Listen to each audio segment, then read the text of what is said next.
Imagine a world where every moment of your day is devoted to the pursuit of pleasure. Picture a life promising constant gratification, an endless stream of entertainment, distractions, and indulgences, all designed to satisfy your every craving. Now ask yourself, what price would you pay for this? Could the relentless chase for happiness lead not to liberation, but to enslavement? Today, we uncover how the pursuit of pleasure, forewarned by Aldous Huxley, can become a form of modern slavery. We will draw on timeless philosophical wisdom and contemporary psychological research to explore how our craving for comfort, ease, and instant gratification might be quietly robbing us of our freedom and humanity. By the end of this video, we'll share a profound insight, a perspective that may forever change how you view your life. Let's embark on this journey to uncover the hidden dangers of pleasure and learn how to reclaim our autonomy in a world determined to keep us chained to fleeting desires. In his seminal novel, Brave New World, Aldous Huxley presents a chilling vision of a dystopia where humanity has willingly traded autonomy for the illusion of happiness. Citizens are pacified by soma, a drug that keeps them content, regardless of how hollow or meaningless their lives have become. Huxley's dystopia wasn't enforced by chains or prisons. It thrived on pleasure so intoxicating that resistance seemed unnecessary. He argued this was the most insidious form of control. Now, reflect on our own society. From the endless ping of notifications to the infinite scroll of social media, are we not being offered our own version of soma? Psychologist Mihaly Csikszentmihalyi, known for his work on flow, warned that while technology can provide moments of deep engagement, it also fosters addictive behaviors. Algorithms curate our pleasures, videos, ads, content, all designed to keep us hooked, yet often leaving us emptier than before. Think about it. How often do you reach for your phone for a momentary hit of joy, only to find hours have passed, leaving you more drained than fulfilled? Modern psychology identifies this phenomenon as the hedonic treadmill, the darker side of pleasure. No matter how much happiness we achieve, we quickly return to a baseline level of contentment. Whether it's a new gadget, a delicious meal, or a thrilling experience, the joy fades, and the craving for the next high begins. In Huxley's terms, we become prisoners of desire, chasing satisfaction always just beyond reach. This isn't a theoretical concern, it's backed by research. A 2020 study published in the Journal of Affective Disorders found that excessive screen time, especially on social media, correlates with increased anxiety and depression. Even more alarming, this cycle is self-perpetuating. The more disconnected we feel, the more we turn to the very devices that deepen our sense of isolation. What then is the true cost of this endless pursuit of pleasure? Philosopher Viktor Frankl, Holocaust survivor and author of Man's Search for Meaning, argued that fulfillment stems not from chasing happiness, but from discovering purpose. In the absence of meaning, he warned, people turn to distractions which only deepen the existential void. Ask yourself, are you living with purpose, or have you unwittingly allowed the pursuit of pleasure to steer your life? This is not just a philosophical question. It is a practical one. Every day presents us with choices. Do we binge another show or connect with loved ones? Do we scroll aimlessly or invest in personal growth? These small decisions, though seemingly trivial, accumulate into the architecture of our lives. Huxley once remarked, "Most human beings have an almost infinite capacity for taking things for granted.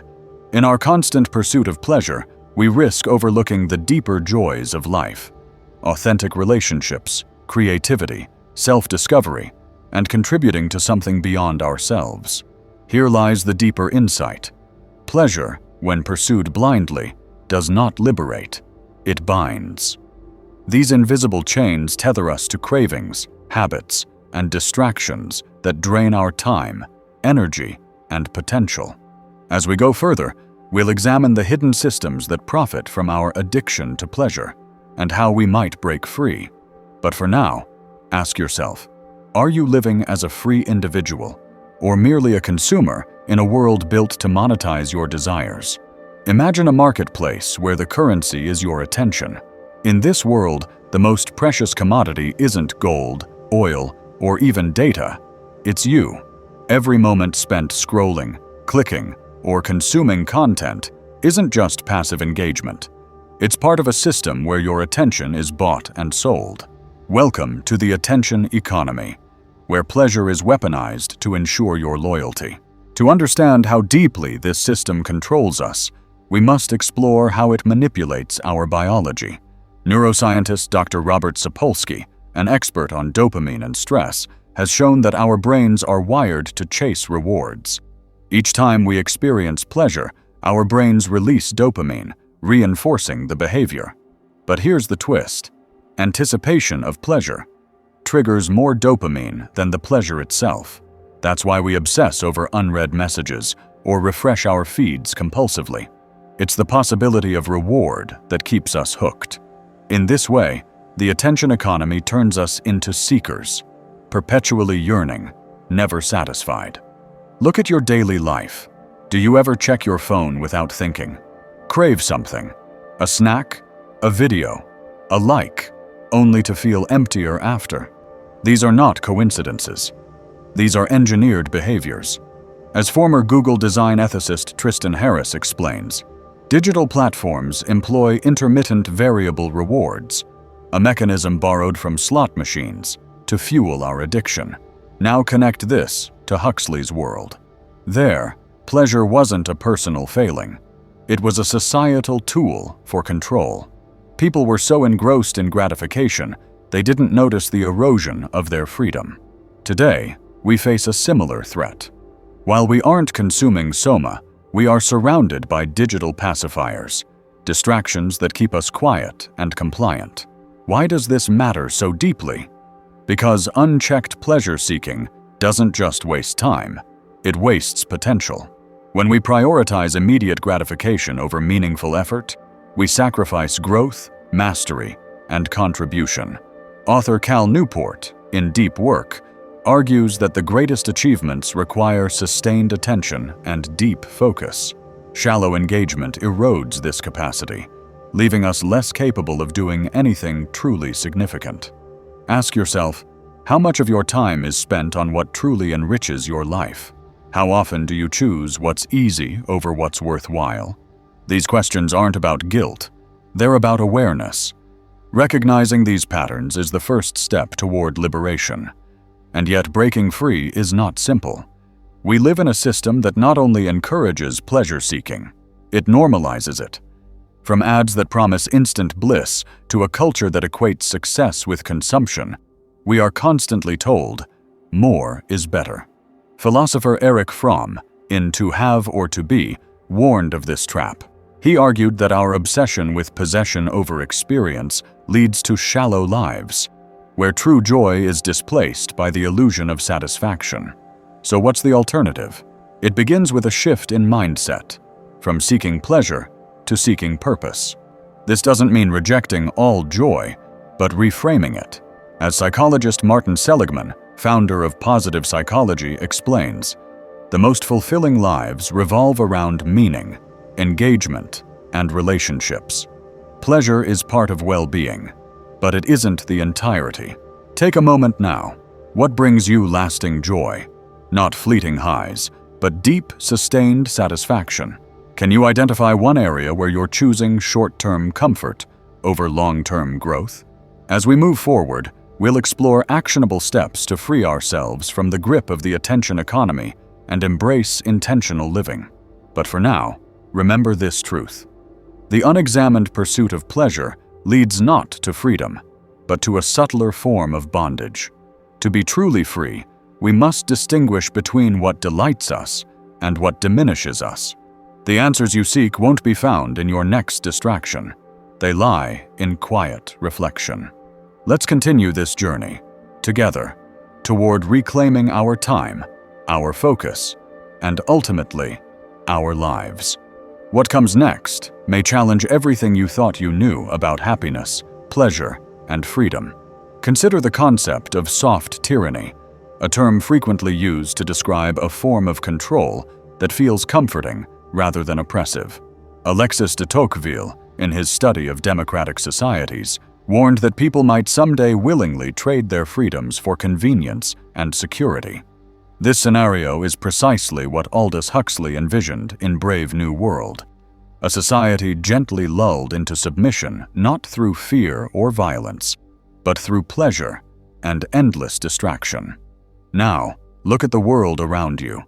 Each day, we're bombarded with promises of ease, smart devices that anticipate our needs, apps that provide instant gratification, and a culture that elevates convenience above all else. While these technologies undoubtedly make life easier, they also increase our dependency. The less effort we exert in daily living, the more influence we cede to the systems that enable our comfort. Here lies the hidden danger. This dependency doesn't resemble enslavement. It masquerades as progress. It feels good, and that's what makes it so insidious. As Huxley observed, a really efficient totalitarian state would be one in which the all-powerful executive of political bosses and their army of managers control a population of slaves who do not have to be coerced because they love their servitude. Reflect on how this affects your own life.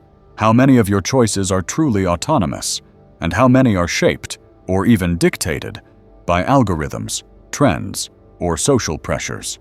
When was the last time you embraced discomfort for the sake of growth, rather than opting for the more comfortable, easier route? This isn't just a personal concern. The impact of a culture obsessed with pleasure extends far beyond the individual, influencing relationships, communities, and even the health of our planet. Philosopher Søren Kierkegaard described this condition as the despair of the aesthetic life, where the pursuit of beauty and pleasure replaces the pursuit of meaning and responsibility. He argued that real fulfillment comes from living the ethical life, a life anchored in purpose, commitment, and values. Let's break this down practically. Imagine two divergent paths. One is smooth, paved, and easy. It leads to a life of immediate gratification, but with little depth. The other is steep, rocky, and challenging. It demands effort and sacrifice, but offers the rich rewards of growth, meaningful connection, and a lasting legacy. Which of these paths are you currently on? Modern psychology echoes Kierkegaard's observations. Research shows that people who chase intrinsic goals, such as personal development, nurturing relationships, and making contributions to others, report greater happiness and life satisfaction than those who pursue extrinsic rewards, like wealth, fame, or social status. And yet, our culture persistently nudges us toward the latter. Why? Because a consumer-driven society depends on perpetual dissatisfaction. If you were truly fulfilled, you wouldn't need the newest gadget, fashion, or status symbol. That's why marketing doesn't just sell products, it sells identities. It convinces you that contentment lies just one purchase away. But here's the truth. No amount of external pleasure can satisfy an internal emptiness. This is why so many people, even after achieving everything they thought they wanted, still feel incomplete. As Carl Jung famously stated, people will do anything, no matter how absurd, to avoid facing their own souls. Often, the relentless chase for pleasure is simply a distraction from the more difficult, but more rewarding journey of self-exploration. So how do we escape this cycle? The first step is awareness. We must become conscious of the systems and habits that keep us addicted to ease and entertainment. Yet awareness alone is not enough. We must act. Take deliberate, sometimes uncomfortable steps to reclaim our agency. Start small. Silence unnecessary notifications. Set boundaries with your technology, and choose enriching activities over passive consumption. These may seem like minor acts, but in a world engineered to keep you disengaged, they're revolutionary. Ask yourself, what would your life look like if you prioritized meaning over pleasure? What habits or beliefs would you need to let go of to walk a path that fosters growth instead of gratification? As we move into the final stage of this reflection, we approach the most powerful insight, the key to liberating ourselves from the grip of pleasure. This realization has the potential not just to transform your lifestyle, but to fundamentally reshape your identity. Let's confront the heart of the issue. How do we reclaim our autonomy in a world built on our dependency? The answer lies in a powerful truth. Real freedom isn't about indulging every impulse, but about cultivating the discipline to pursue what truly matters. Friedrich Nietzsche once wrote, "He who has a why to live can bear almost any how." This profound idea is a cornerstone of liberation. When we root our lives in a clear sense of purpose, the allure of fleeting pleasures loses its power. Purpose becomes a guiding light, helping us navigate distractions and stay focused on what truly matters. Look at those who have changed the world: Mahatma Gandhi, Mother Teresa, Martin Luther King Jr. Their legacies weren't forged in comfort, but in adversity. They chose struggle over ease in service of causes greater than themselves. They remind us that the most enduring fulfillment arises not from indulgence, but from perseverance, creativity, and contribution. But how do we discover our purpose in a world full of noise and distraction? Viktor Frankl, in Man's Search for Meaning, provides a path. He identifies 3 sources of purpose: creating something meaningful, experiencing deep love and connection, and finding growth in suffering. Each of these requires us to look beyond immediate gratification and engage deeply with life. Begin by asking yourself essential questions. What kind of legacy do I want to leave? How can I use my strengths to make a difference? In the face of hardship, how can I transform my pain into growth? These questions are not easy, but they are necessary. In searching for answers, you take the first bold steps toward breaking free from a life of surface-level pleasure and embracing a life of lasting purpose.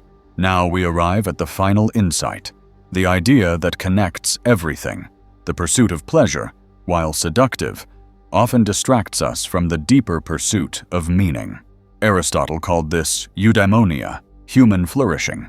It's not a life centered on endless enjoyment, but one aligned with virtue, wisdom, and intentionality. To live such a life, we must develop discipline. Discipline is the ability to favor long-term fulfillment over short-term indulgence. It's the strength to say no to the easy path and yes to what's right. As author Jocko Willink puts it, discipline equals freedom.